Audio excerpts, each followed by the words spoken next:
Bonjour et bienvenue à tous. Je vous remercie pour votre participation à notre webinaire où nous allons traiter de comment mieux manager avec l'intelligence émotionnelle. C'est un plaisir de vous accueillir. Pour me présenter rapidement, je suis Benjamin Biasi, ingénieur d'affaires au sein de TTI Success Insight. Et donc aujourd'hui, nous avons décidé de vous parler, de vous présenter notre vision sur comment mieux manager avec l'intelligence émotionnelle.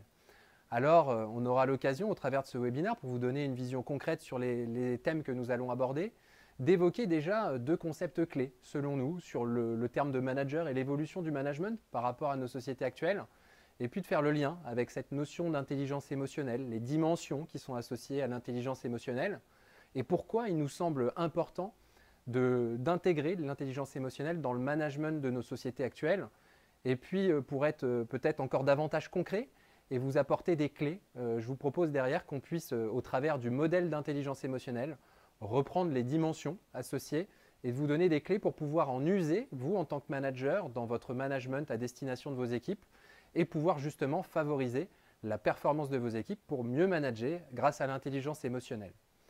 Alors pour débuter ce webinaire, on peut commencer par une statistique, 70%. 70%, vous le voyez à l'écran, on considère que 70% du succès professionnel repose sur de l'intelligence émotionnelle et non sur du quotient intellectuel. Donc l'objectif au travers de l'intelligence émotionnelle, c'est d'avoir un impact positif sur les conditions, sur l'ambiance générale de travail, sur de la prise de décision aussi, sur de la gestion des conflits et même sur la qualité des pratiques managériales au plus global. Pour prendre peut-être encore plus de hauteur, selon le Forum mondial économique de Davos, l'intelligence émotionnelle fait partie des 10 compétences clés à avoir pour réussir professionnellement à l'horizon 2020. Donc c'est vraiment un élément déterminant. Et sur ce que je pouvais vous dire en introduction, je vous propose qu'on prenne un temps pour se concentrer sur concrètement le concept de management et l'évolution du management qui nous amènera à dresser le portrait du manager de demain. Donc aujourd'hui, en effet, on sait que le concept de management, il a beaucoup évolué ces dernières années en réponse à de nouveaux enjeux par rapport à nos sociétés, et donc que le management d'hier n'est plus du tout celui d'aujourd'hui. On a des concepts et un management qui va s'opérer dans des contextes de changement permanents vis-à-vis de nos environnements, vis-à-vis de l'environnement de travail et d'un contexte économique.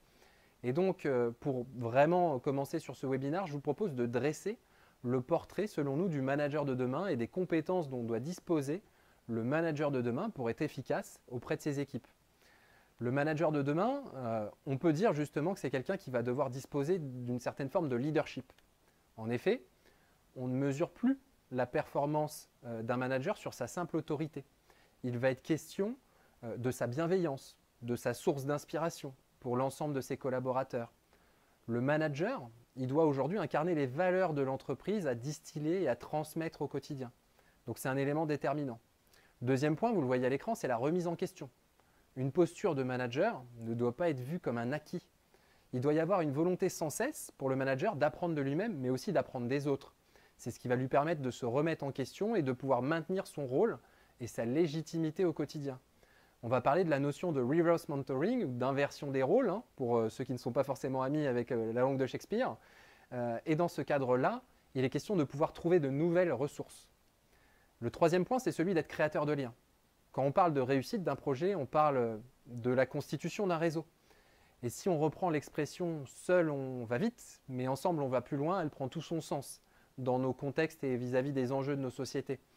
Donc il faut avoir la capacité de créer ce lien et donc de se retrouver dès la phase de recrutement avec une création de lien qui va être importante parce qu'il faut apporter une attention particulière au comportement de candidats, aux motivations, aux valeurs des candidats pour s'assurer qu'ils vont bien pouvoir exprimer leur potentiel dans vos équipes et qu'ils vont pouvoir bien s'intégrer aussi vis-à-vis de vos équipes. Le manager, c'est aussi quelqu'un qui va devoir être au service de son équipe. Et ça sous-entend que le manager, il doit penser collectif avant de penser à ses propres intérêts. C'est quelqu'un qui est au plus proche de l'action, qui est au plus proche de ses collaborateurs. Donc il doit parfois être amené à s'effacer au profit de ses collaborateurs pour qu'ils puissent justement exprimer leur créativité, leur potentiel et leurs compétences personnelles. Et puis le dernier point pour nous qui sera important, c'est que le manager de demain, c'est quelqu'un qui va œuvrer au bien-être de tous. On parle beaucoup aujourd'hui de la notion de qualité de vie au travail. Et justement, pour favoriser la qualité de vie au travail, un des facteurs déterminants va résider dans les choix et dans la posture du manager. Le manager, il doit faire en sorte que ses salariés puissent profiter pleinement des succès dont on parlait tout à l'heure, des différents projets, pour accroître leur engagement et pour aussi favoriser une certaine fierté et une forme de fierté d'appartenance à un groupe. Donc voilà pour nous en tout cas ce qui semble être des éléments déterminants en termes de caractéristiques dont doit disposer le manager de demain pour être dans la bonne démarche. Alors maintenant qu'on a vu ces éléments sur le manager et l'évolution du concept de management dans nos contextes actuels, je vous propose de s'intéresser à l'intelligence émotionnelle. Qu'est-ce que c'est l'intelligence émotionnelle? Qu'est-ce que ça va permettre? Alors là, vous avez à l'écran les propos de Warren Bennis, qui, pour information, a été un des pionniers, pour ceux qui ne le savent pas, sur la recherche concernant le leadership. Alors pour le citer, dans les domaines que j'ai étudiés, l'intelligence émotionnelle est beaucoup plus puissante que le quotient intellectuel pour déterminer qui émerge en tant que leader. En effet, le quotient intellectuel, c'est une compétence de seuil, vous en avez besoin, mais elle ne fera pas de vous une star. L'intelligence émotionnelle le peut. Qu'est-ce qu'on doit comprendre au travers de ces propos? Et si on voit l'évolution de nos sociétés, c'est qu'aujourd'hui, c'est une priorité de savoir comment un individu appréhende ses émotions. Derrière, c'est aussi de savoir justement comment l'individu utilise et intègre ses émotions dans un processus de décision. C'est ce qui va permettre de pouvoir avoir un manager qui sera le gardien de la relation et de la qualité de la relation avec les autres. Sachant que pour faire le lien entre le management, l'évolution du management et les enjeux sur l'intelligence émotionnelle, aujourd'hui les collaborateurs ils ne recherchent plus la même chose que par le passé. Si on parle sur une trentaine d'années, avant on était beaucoup sur une concentration sur une sécurité de l'emploi, sur éventuellement un statut dans l'entreprise. Aujourd'hui les individus ce qu'ils recherchent en priorité, c'est de se réaliser, de pouvoir s'épanouir au quotidien. Et donc là, ça va prendre tout son sens de pouvoir user de son intelligence émotionnelle. Si on devait prendre une définition, on peut dire que l'intelligence émotionnelle, ça consiste à reconnaître, à gérer et à exploiter de façon appropriée les émotions que vous ressentez en tant que manager par rapport à vous-même, mais aussi votre capacité à ressentir, à détecter les émotions des autres. Et donc ça, c'est ce qui va permettre justement de faire le lien sur les enjeux que vous verrez au travers de l'intelligence émotionnelle, sur les suites du webinar. C'est un concept sur l'intelligence émotionnelle qui est assez récent, mais qui pour autant a déjà évolué et qui s'est précisé au fil du temps. Alors si on reprend sur la genèse, sur l'histoire de l'intelligence émotionnelle, je vous disais que c'était assez récent, c'est un concept qui est venu des États-Unis, né dans les années 90. Donc c'est vraiment très récent et qui a été popularisé par les travaux de Daniel Goleman, qui est un psychologue américain. Donc concept très récent, oui, concept qui malgré tout a beaucoup évolué ces dernières années et qui tend à devenir un véritable enjeu, hein, on peut le dire, d'un point de vue sociétal et d'un point de vue managérial. Aujourd'hui, quand on parle d'intelligence, on ne mesure pas, c'est ce que je disais juste avant, uniquement le quotient intellectuel, mais on va prendre en considération les émotions aussi. D'où l'apparition de la notion de quotient émotionnel. Alors voilà, maintenant qu'on a repris vraiment sur l'histoire de l'intelligence émotionnelle, concrètement ce qu'était l'intelligence émotionnelle, ça fait le lien sur quels sont les enjeux aujourd'hui pour un manager à user de l'intelligence émotionnelle. Ça va permettre de refléter la capacité d'un individu, s'il en use bien, à prendre une bonne décision en maîtrisant un environnement qui est vu comme de changement permanent. Ça va aussi permettre de travailler en bonne intelligence avec un large éventail de personnes et avec des personnes qui vont avoir des émotions et des réactions qui sont complètement différentes et de pouvoir aussi réagir efficacement face à l'évolution rapide du monde économique. Donc ça, c'est un élément qui est déterminant et si on fait le lien entre l'intelligence émotionnelle, le quotient émotionnel et le rôle de leader, ce qui ressort, c'est que le quotient émotionnel du leader influe et impacte directement la tonalité émotionnelle du groupe. Et là, je vous invite à poser question, à réagir sur quelle est, selon vous, la différence entre un manager et un leader. Qu'est-ce qui fait, par exemple, dans vos équipes ou dans les collègues avec qui vous partagez des liens, que vous allez vous dire, tiens, un tel, c'est vraiment un leader inspirant. C'est quelqu'un, quand il parle, il arrive à nous embarquer. En réalité, on peut se poser la question et se dire que c'est un manager qui va user de son intelligence émotionnelle et qui va réussir à vous capter de par l'impact qu'il aura dans sa communication en passant par le biais des émotions aussi. C'est comme ça que ça sera quelqu'un qui va vous inspirer. Donc voilà, c'est un des enjeux déterminants avec derrière un leader performant. C'est quelqu'un qui sait créer un espace de travail, un environnement de travail qui est émotionnellement protégé et ça sera quelqu'un qui sait gérer avec succès ses propres émotions, mais aussi celles des autres. On peut donc dire, en faisant le lien, que le quotient émotionnel des dirigeants a une incidence directe, a un impact direct sur les résultats des individus, d'un groupe et plus globalement d'une organisation. Donc il y a un vrai enjeu, vraiment pour les managers et donc qui deviennent des leaders, à user de leur intelligence émotionnelle vis-à-vis du management et des contextes et des enjeux vis-à-vis de nos sociétés. Alors pourquoi, puisqu'on parle d'enjeux et du contexte, intégrer l'intelligence émotionnelle dans le management de nos sociétés? Qu'est-ce que ça va permettre en réalité? Plusieurs choses. Aller au-delà du comportement observable vis-à-vis des individus. Ça va donner une certaine finesse, une grille d'analyse plus profonde vis-à-vis des individus. Ça va permettre également d'amener les émotions au cœur des processus de décision au sein des entreprises. Avant, c'était quelque chose, peut-être on ne parlait pas d'émotions au sein des entreprises. Pour autant, c'est un élément déterminant aujourd'hui et qui doit être pris en considération. Ça permet également d'identifier les axes de développement possibles chez un individu et on fait le lien sur ces axes de développement possibles avec le fait de mesurer sa maturité émotionnelle. Alors là, vous avez vraiment eu une vue sur le contexte de management, les évolutions, le portrait du manager de demain, sur qu'est-ce qu'était l'intelligence émotionnelle et l'importance de l'intégrer au sein de nos sociétés actuelles, avec une vue sur ce que ça permettait. Maintenant, je vous propose d'être sur une partie peut-être conceptuelle au départ, mais qui permettra derrière d'aller sur du concret, sur comment est constitué le modèle d'intelligence émotionnelle et quelles sont les dimensions qu'il compose. Alors vous avez ici une vue sur le modèle EQ, je vous propose de dresser deux axes. Le premier axe vertical sur la distinction que vous allez avoir entre vos propres émotions et celles des autres. Sur l'axe horizontal, vous êtes sur quelle finesse d'appréhension vous allez avoir vis-à-vis des émotions des autres. Et donc là, si on prend sur l'identification, la compréhension et la régulation des émotions, vous allez avoir toute la partie sur la conscience de soi et sur de l'autorégulation. Si vous êtes dans l'identification, la compréhension des émotions des autres, vous êtes dans l'empathie et dans la façon que vous allez avoir d'interagir et de vous adapter vis-à-vis de l'état émotionnel de quelqu'un, vous êtes sur les compétences sociales. On voit au travers de ce modèle, sachant qu'il y a l'énergie, mais j'y reviendrai, on voit au travers de ce modèle qu'il y a deux dimensions qui se distinguent. Une, dans l'appréhension de nos propres émotions ou de vos propres émotions en tant que manager, et on parle ici d'une dimension intrapersonnelle. Et puis sur la seconde dimension, celle sur l'appréhension des émotions des autres, c'est une dimension interpersonnelle. Elles sont corrélées et toutes les deux liées avec la notion d'énergie que vous voyez précédemment, je peux y revenir, qui va vous permettre finalement de créer un quotient émotionnel qui sera propre à chaque individu. Alors maintenant qu'on a vu de manière assez conceptuelle comment était constitué le modèle, je vous propose de prendre au cas par cas les différentes dimensions qui constituent le modèle d'intelligence émotionnelle. Et concrètement, comment vous pouvez développer pour améliorer votre management au quotidien en usant de l'intelligence émotionnelle.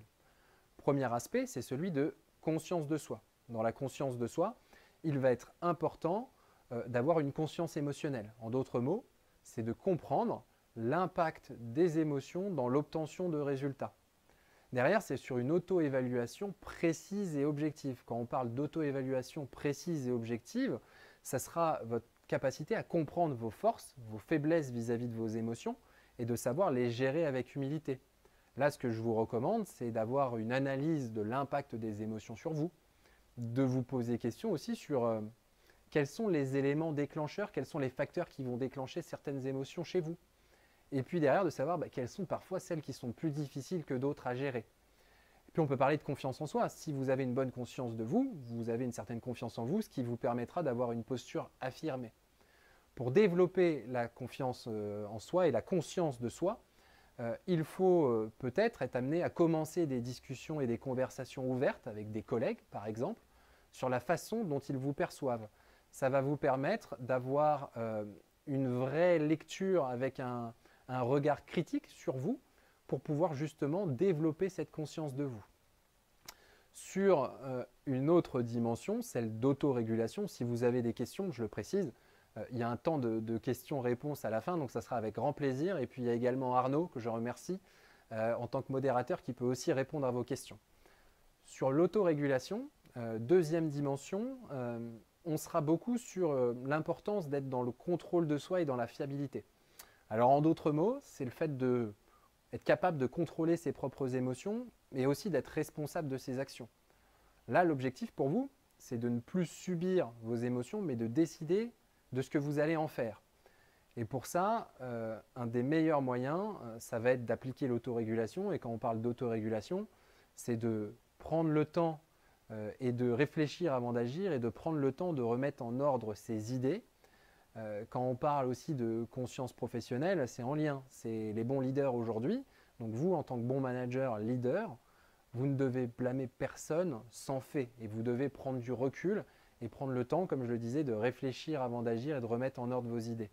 Ça va vous permettre d'éviter toute réaction émotionnelle qui serait inutile et qui pourrait avoir un impact négatif vis-à-vis de vos collaborateurs. Sur la troisième notion, cette fois-ci on passe vraiment dans l'appréhension des émotions des autres, on est sur l'empathie. Alors l'empathie, c'est quoi? On va parler de la capacité à se mettre à la place de l'autre et à ce qu'il peut ressentir. Là, l'objectif, ça va être de comprendre les autres, d'enrichir les autres. En effet, quand vous vous mettez à la place de l'autre, vous le comprenez mieux aussi et ce qu'il peut ressentir. Et ça peut vous amener à comprendre pourquoi quelqu'un dans votre équipe va se retrouver dans une situation de sous-performance. Et donc là, vous allez savoir peut-être comment le nourrir. Et donc là, vous allez pouvoir contribuer à son développement personnel. Pour développer l'empathie, ce que je vous recommande, c'est de vous intéresser sincèrement aux autres. Il faut que vous leur posiez des questions. Quels sont vos objectifs? Qu'est-ce que vous voulez développer? Qu'est-ce qui vous motive aussi finalement? Et surtout, l'intérêt, c'est bien de poser les questions, mais il faut écouter les réponses. Donc écoutez sincèrement ce qu'ils ont à vous dire. Ça va permettre aussi d'exploiter la diversité. Quand on parle de diversité, ça sera la capacité d'intégrer les différences au sein des équipes, la manière que chacun aura aussi de réagir émotionnellement et de savoir en tirer parti. Pour développer l'empathie, le meilleur moyen, c'est de pratiquer. Donc moi, je vous recommande simplement de pouvoir parler à vos équipes, de vous intéresser sincèrement à eux et d'écouter ce qu'ils ont à vous dire. Sur la quatrième dimension, on parle de compétences sociales. Alors là, il y a beaucoup d'éléments que vous pouvez retrouver ici, mais si je devais peut-être alors en rassembler certaines et puis centraliser, je vais parler d'influence, de communication, de leadership. Et tout ça, je peux le mettre en lien avec le fait qu'il faut être en capacité d'être un excellent communicant, de savoir concrètement communiquer efficacement en s'adaptant vis-à-vis de publics qui seront différents, avec des états émotionnels qui seront différents, avec des situations et des degrés de complexité qui seront variés. En tant que manager, il faut que vous soyez capable de communiquer les bonnes comme les mauvaises nouvelles et de vous adapter vis-à-vis de vos interlocuteurs. Puis si je devais peut-être aussi centraliser sur d'autres notions, on peut parler de gestion des conflits, de catalyser les changements ou de savoir travailler en équipe.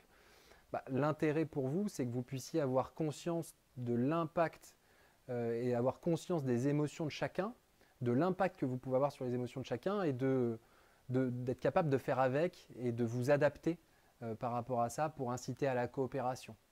Donc là, ça sera vraiment un élément aussi déterminant. Et puis sur le dernier aspect, celui d'énergie, dans l'énergie, il faut savoir que quelqu'un qui est émotionnellement intelligent sera capable de s'auto-motiver. Et donc là, sur ce que vous pouvez retrouver ici, sur de l'exigence de réussite, sur de l'engagement, ça va découler d'une recherche d'excellence. Il faut être dans cette recherche d'excellence en tant que manager. Quand on parle d'optimisme, les meilleurs leaders, les meilleurs managers, ils sont inlassablement positifs. Ce sont des personnes qui ont un profond engagement dans ce qu'ils font et qui ont une conviction dans la réalisation de leur mission, de faire quelque chose où ils voient des opportunités quand d'autres verront des problèmes. Ce sont des personnes qui sont tournées vers l'avenir aussi et sont capables de s'auto-motiver. Et donc là, c'est un élément déterminant. Alors, peut-être qu'on a été très conceptuel, j'ai été très conceptuel. Je vous propose, pour mettre en lumière toutes les dimensions qui ont été abordées, de prendre un exemple encore plus concret qui parlera à tous sur le cas, par exemple, d'un plan social. Un plan social ou une réorganisation, peu importe. Vous êtes top manager. Vous savez qu'il y a des membres de votre équipe qui peuvent être amenés à quitter l'entreprise, à quitter vraiment l'équipe, mais qui n'en sont pas informés aujourd'hui. Comment vous allez réagir vis-à-vis de cette annonce? Et là, je vais prendre les différentes dimensions dans le cas où vous avez une dimension basse, vous êtes vraiment en difficulté. Par exemple, si vous avez un niveau de conscience de soi qui est bas, vous allez peut-être douter de votre position et de savoir comment vous affirmer. Ça va vous mettre en difficulté. Si vous avez un niveau d'autorégulation qui est bas, peut-être que vous allez vous laisser emporter par la peur ou par des craintes avec en fait une non-maîtrise de l'impact des émotions sur vous. Si vous avez un niveau d'empathie qui est bas, très clairement, vous allez peut-être communiquer l'annonce sur le départ de certains membres de l'équipe, mais alors sans complètement vous soucier de l'impact que ça va avoir sur eux et sur leur état émotionnel. Puis si dans les compétences sociales, vous avez un niveau de compétence sociale qui est bas, peut-être que pour vous, il va être difficile de communiquer cette annonce en vous adaptant vis-à-vis de chacun des membres de l'équipe. Donc voilà, j'espère que ça donne un éclairage différent et peut-être plus concret vis-à-vis des éléments qui ont été abordés. Et alors pourrons-nous avoir les slides? Oui, bien sûr, il n'y a pas de souci, on le fera juste après. En tout cas, pour synthétiser, je dirais, sur ce qui a pu être abordé, aujourd'hui c'est la fin du mythe du super-héros. Le manager n'est pas un super-héros. Lui aussi, il a des émotions, certaines qui sait plutôt bien gérer, d'autres moins. Et donc aujourd'hui, on est plus dans une posture de manager-coach pour répondre aux nouveaux enjeux des sociétés actuelles qu'on a évoqués tout à l'heure. Pour améliorer son management en usant de son intelligence émotionnelle, la première étape, c'est de savoir mieux se connaître, de mieux comprendre aujourd'hui comment on fonctionne, quelles sont nos émotions, comment on peut avoir parfois des difficultés à les gérer dans l'autorégulation, et puis derrière de les intégrer aussi et de savoir comment les équipes fonctionnent. C'est ce qui va permettre à un leader performant, on l'a dit tout à l'heure, de proposer un environnement de travail qui soit émotionnellement protégé et de gérer avec succès ses propres émotions et puis aussi les émotions des autres. Et tout ça, c'est un objectif, c'est celui de favoriser l'épanouissement de chacun et d'accroître la performance collective au niveau des équipes. Aujourd'hui, quand vous usez de votre intelligence émotionnelle dans le management, il est question de savoir reconnaître, gérer et exploiter de façon appropriée les émotions que vous ressentez par rapport à vous-même, mais également par rapport aux autres, et pour que vous puissiez être en situation de réussite sur votre comportement, que ça ne vous perturbe pas, sur vos motivations également, et puis sur vos compétences personnelles tout simplement. Donc c'est un élément clé par rapport aujourd'hui à l'intelligence émotionnelle au sein du management.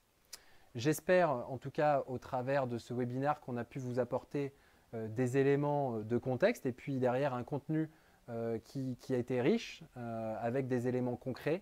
Si vous avez des questions, c'est avec grand plaisir en tout cas pour vous répondre. Je vous remercie pour votre attention. Et puis vous avez également nos coordonnées puisqu'en effet on parle beaucoup d'intelligence émotionnelle. Mais il y a beaucoup d'éléments d'outils aussi qui vont permettre d'avoir une grille de lecture complémentaire sur les préférences comportementales d'un individu, sur ses motivations et ses valeurs, j'en ai parlé tout à l'heure, sur ses compétences personnelles, dont l'intelligence émotionnelle, quand on parle de soft skills, c'est un élément déterminant. Donc si vous avez des questions bien précises, des enjeux aujourd'hui par rapport à vos actions au quotidien dans votre activité professionnelle, vous pouvez déjà poser questions au travers du chat, c'est avec plaisir qu'on vous répondra. Et puis autrement, sur des sujets bien spécifiques, vous avez ici nos coordonnées, donc le site internet pour plus de détails, et puis mes coordonnées téléphoniques et mon adresse mail pour pouvoir vous répondre avec grand plaisir. En tout cas, merci pour votre attention